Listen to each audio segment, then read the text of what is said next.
Welcome to my unboxing of the Ridgid R4331 planer. Let's find out what we have. So after finding the right home improvement project to justify my purchase, I began researching my options.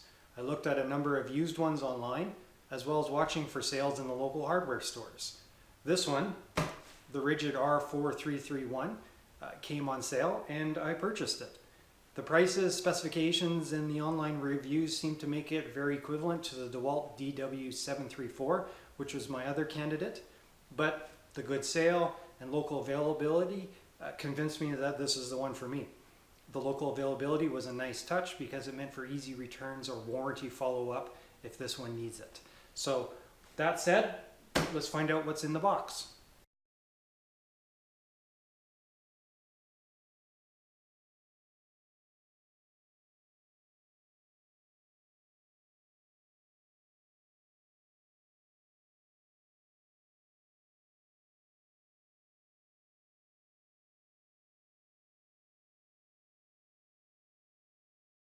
So there was surprisingly little in the box.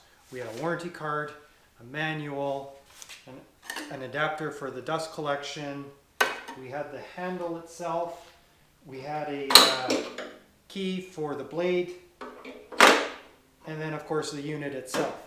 The unit itself is actually fairly heavy, but it's also compact, which was important to me in terms of the purchases. To make sure it fits in my garage. I don't have a huge amount of space, so a small unit was important. With that, let's check the setup on the unit and then try cutting some wood. So here we are looking at the intake apron for the planer. Right now I have a straight edge sitting on it. Right here you can see we do have a bit of a gap. Now the recommendation from what I've read is anywhere from 1/8 to 1/16 of an inch in terms of gap, because there is some give in the approaches. So if I push down a little bit, you can see we're right tight with the main bench inside the planer, which is desirable.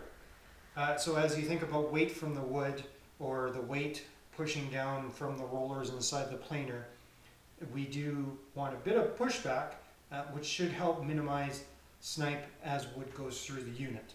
Now I've actually checked all four corners and they're all equal in terms of the amount of give we have, so we should be good to go with the tables. To check the blades, we have to first remove the shroud, which involves removal of these two screws, which I've already done. So we can now remove the cover, and then in here we can see the blade. So we're not going to use our fingers, but we're going to use our stick here, because you can see the blade there. The blades are pretty sharp, so you do not want to stick your fingers in there. Underneath the blade we can see 6 screws holding that blade in. So there's 6 screws per blade and there's 3 blades. So we're going to check to make sure those are all tight. Rotate the drum with our stick.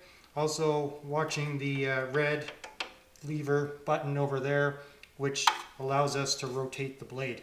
So we're going to go through all 18 screws, make sure there's nothing loose, and then close it back up.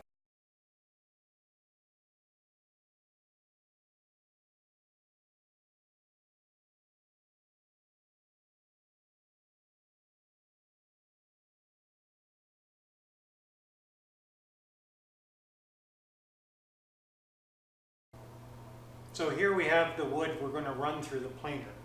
Unfortunately, it actually has a pretty good twist in it. So to first off fix that, we're actually going to cut the board down. My shelf is only going to be 6 feet long, so we're going to cut this at 6'2". That leaves us a little bit extra on the ends in case we have to trim or clean up an end. And then we're going to use some painter's tape, some old paint sticks, and some old door shims to get it so it doesn't rock, so it's level, and then we'll try feeding it through the planer and we'll see what we get.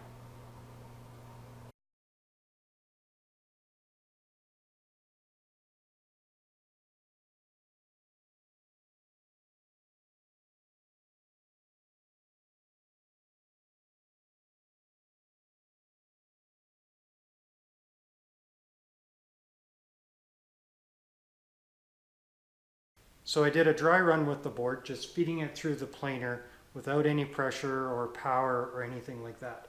What I found were my old shims were sticking out too far and I didn't have enough of them.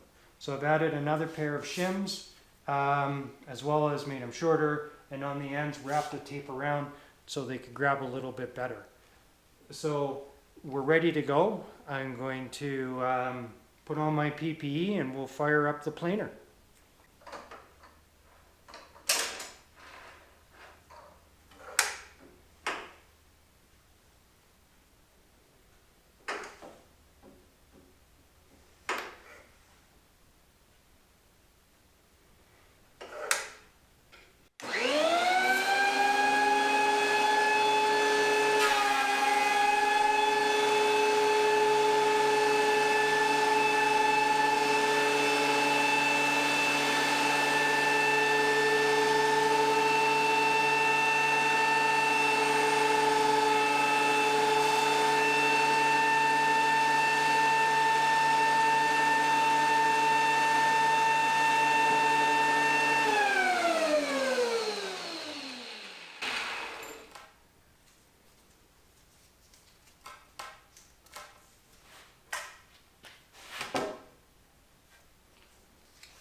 Well,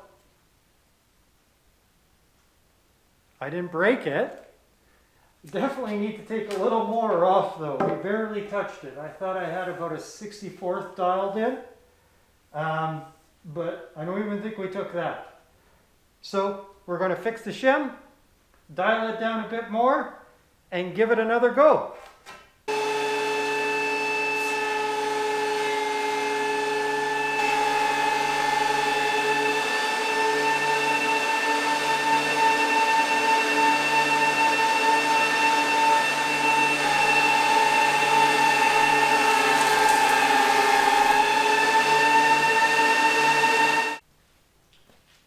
So I think we're close.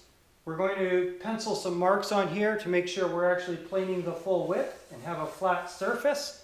And then we'll give it one more go. We'll dial in probably another, probably a 30-second, and we'll see how it goes.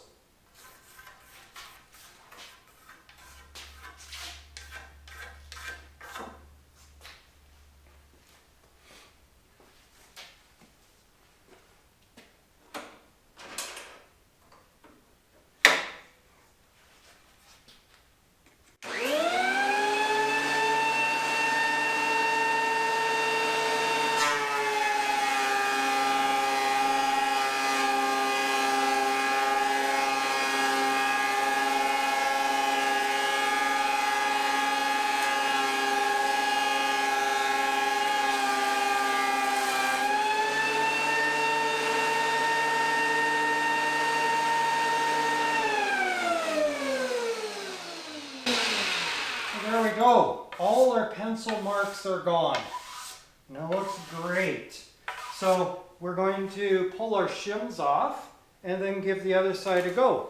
But if you'd like to see first, you can see kind of our, hopefully you can see it in the light, our finish there. Looks great. And then flipping it over, you can see kind of that rough texture that was originally there all the way up and down the board from the sawmill. So yeah, that looks fabulous. Let's get those shims off and give it another go on the other side.